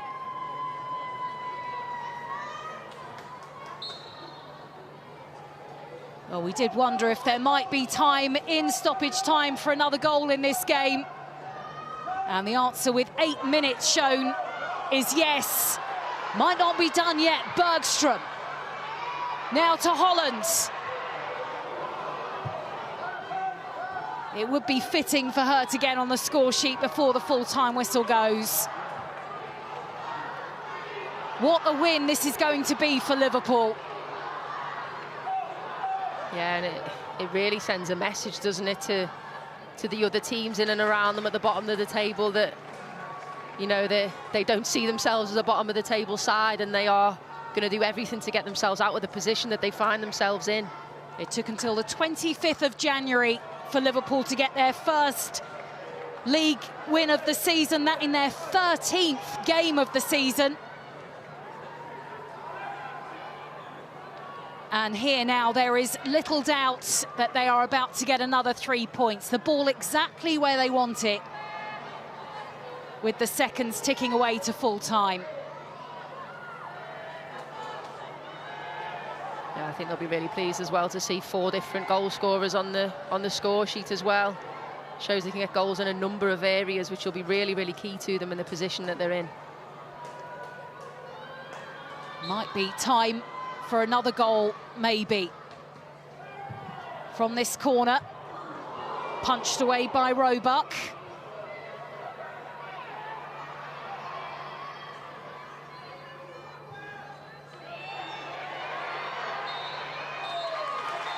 And that is it. The full-time whistle goes.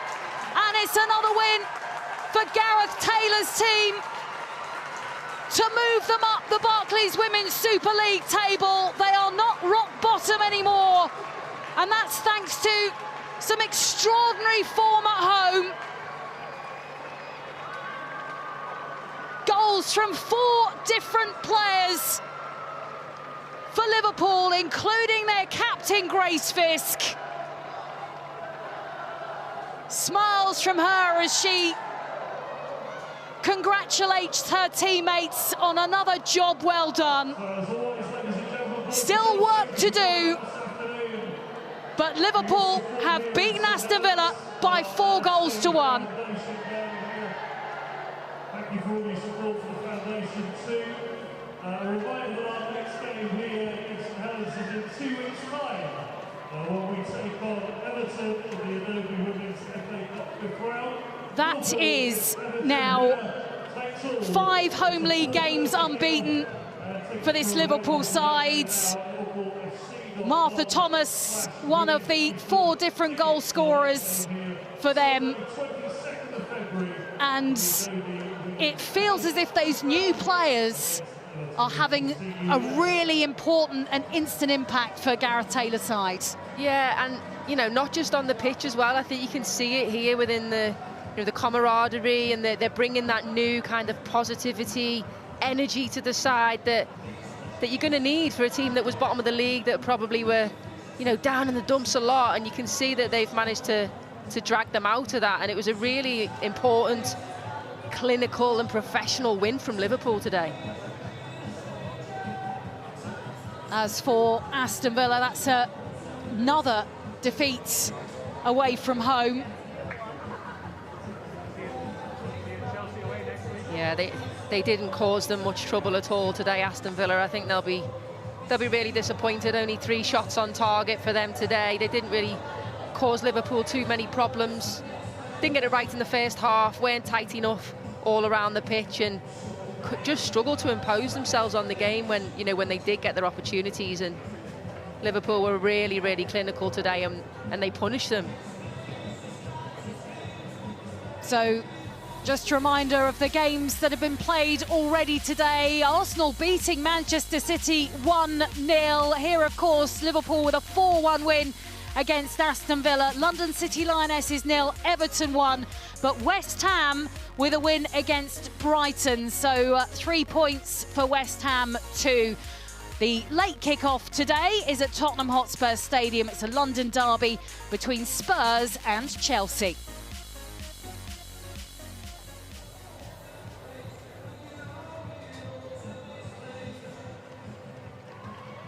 And this is how the table looks. Still 8 points clear at the top, Manchester City. That win for West Ham does mean that Liverpool haven't moved quite as high up the table as they might have hoped, but it's Leicester City who are now bottom. Liverpool in 11th now with another 3 points at home.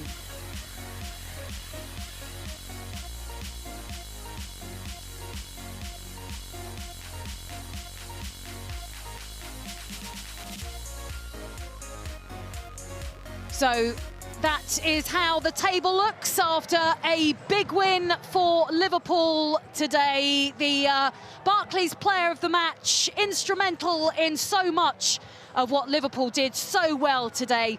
Kerry Holland is with Olivia Dodds. Kerry, congratulations. How big a win does that feel like today? Yeah, it's a massive 3 points. I think, you know, we've been building really well. We were a little bit disappointed with our performance last week. We didn't feel like it was us. And yeah, it was really nice to be back at home and in front of our fans, and to get all the goals today was a good feeling. Yeah, goals have been a little bit hard to come by. How important does that feel that you got 4 today? Yeah, no, it's really important. Look, it's an area that we're aware we need to work on, and look, I think it's the hardest part of football, so yeah, I say that as a forward player, but no, it was really nice, and to have different goal scorers as well was really pleasing. And in terms of looking at the table, is that something that's on your mind, or are you just focusing game by game?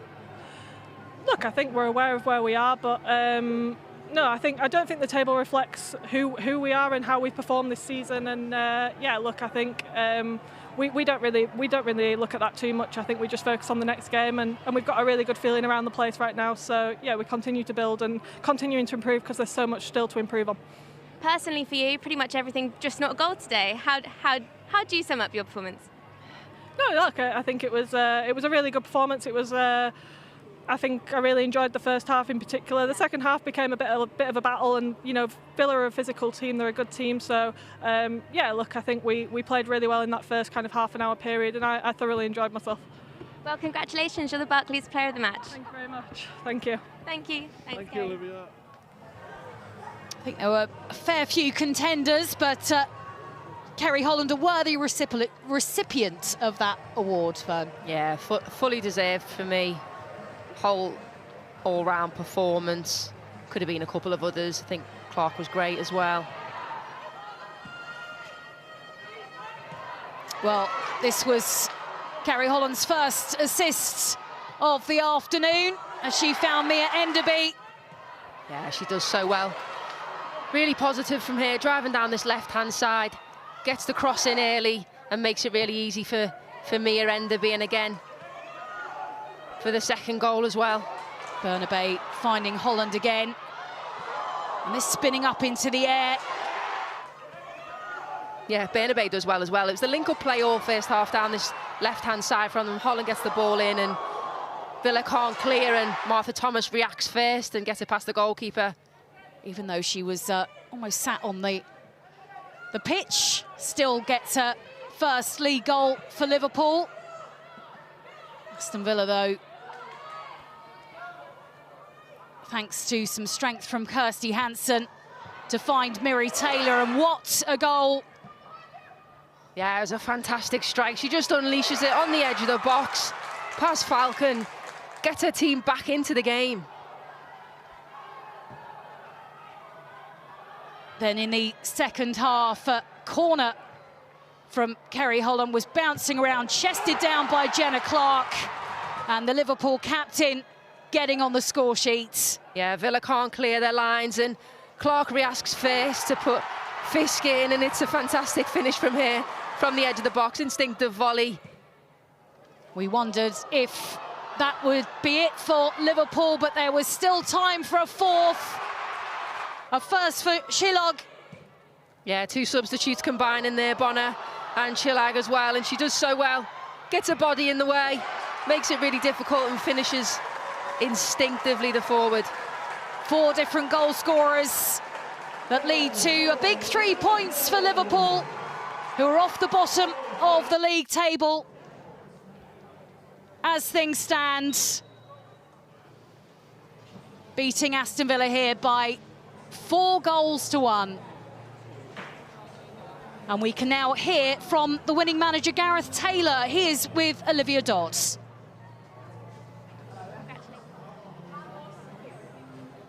And your players definitely showed courage straight out the traps today. Yeah, we did. I think, we caused Villa problems in the first half. I think when you get to 2-0, it's always a funny scoreline. We felt after that we went a little bit flat, if we're really being honest, and allowed a little bit of territory for Villa. But overall, was pretty happy with the first half. Hated the second half, I gotta be honest, because I understand the anxiety, because we want to hold on to something, and it's very rare we've been in that situation this season. So it's a new kind of experience. I understand why we were probably kicking a little bit longer than, but I felt there were opportunities for us to play, because when we play, we open teams up and we get opportunities, and it's not always about playing the short. You could see there with Gemma Bonner at the end, the spaces beyond, but because we've been brave, instead of just taking a free kick here and kick it long, we'd be brave, we pull them out of position, we use the spaces that they leave. Do you think that comes back down to confidence of your players? Yeah, I think it's, I wouldn't necessarily say maybe confidence, but like, yeah, I feel that the most important thing that I have to get across to them is that play with courage. Play with courage. You know, we didn't really do that last week. We probably matched up Man United, played a bit more direct like they do, and they're very good at it. And the same Villa will probably be 9 times out of 10, they'll probably be better than us at doing that way. When we play, we show our quality, and we get opportunities, and we took our chances today, which was really good. How significant does the win here today feel? Well, it's big, of course, because of confidence. I think also for Villa, they're now like 6 points away from us. If we'd have lost the game, it could have been 9. Actually, it would have been more, wouldn't it? My maths are terrible. It would have been 12. Mine's not much better. So I think we claw them back in a little bit. I know some of the other results. West Ham won late and Everton won. So, yeah, we just got to do what we need to do. We know the games against those teams are going to be like really crucial. Yeah. Are you looking at the table, or are you focusing game by game? Well, the table hasn't been pleasant viewing for us this season, so probably less on the table. But no, I think attacking each game as it comes. I think we are. You can see the team since the turn of the year with the new signings that we brought in, whether they play or don't play. It just gives us options. You know, we're able to change things up today a little bit and bring fresh energy onto the pitch. We weren't able to do that in the first half of the season, and that's massive, especially for the way we want to play. So, yeah, fair play. The girls gave it everything today and really grinded out a good home win for us. Brilliant. Thank you very much. Thank you. No problem. Thanks, Gareth.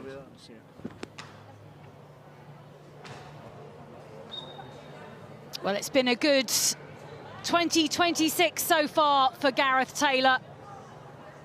And there might be another addition to Liverpool team in one way or another in the future. It is the player of the match who celebrates with a younger member of the supporters, and it is a big win for Liverpool that she has been a big part of.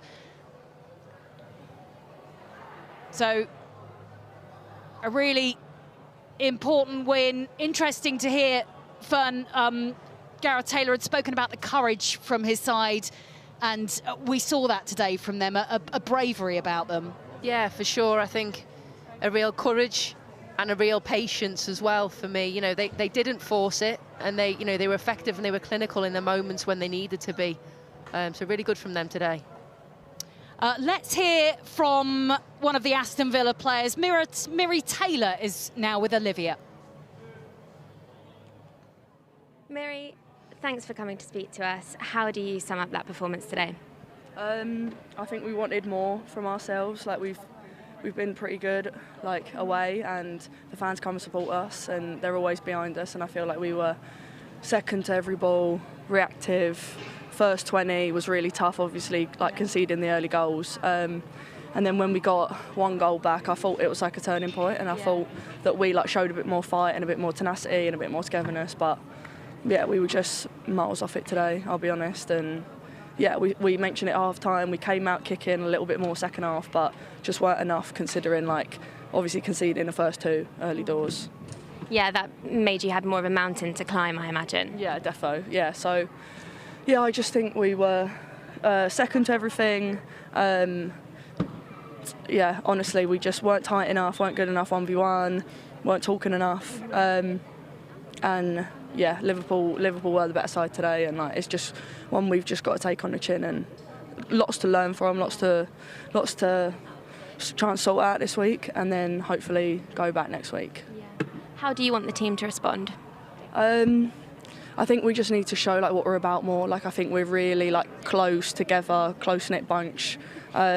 We've got fighters, we've got people that can play all different positions. We're a really versatile team, and I feel like we didn't show that, and I feel like it bit us in the arse.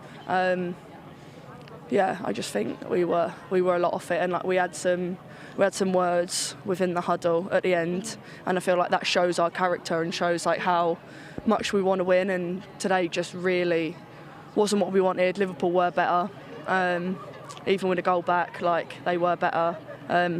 But it's important to have honest conversations with each other, and it's important that Natalia feels like leaders can feel like, you know, we're going to have a meeting on Tuesday, everyone's got stuff to say, I'm sure, so just shows that we want to win and we want to do the best for the badge, and I feel like that's important. We're not just going to roll over, yeah, because we've got good games coming up, like we know we can get points from, so I think we just got to stay together. Great, thank you for your time. Thank you. A clearly disappointed Miri Taylor with her honest assessment of Aston Villa this evening. It is Liverpool who are delighted, Aston Villa disappointed. Liverpool winning here by 4 goals to 1.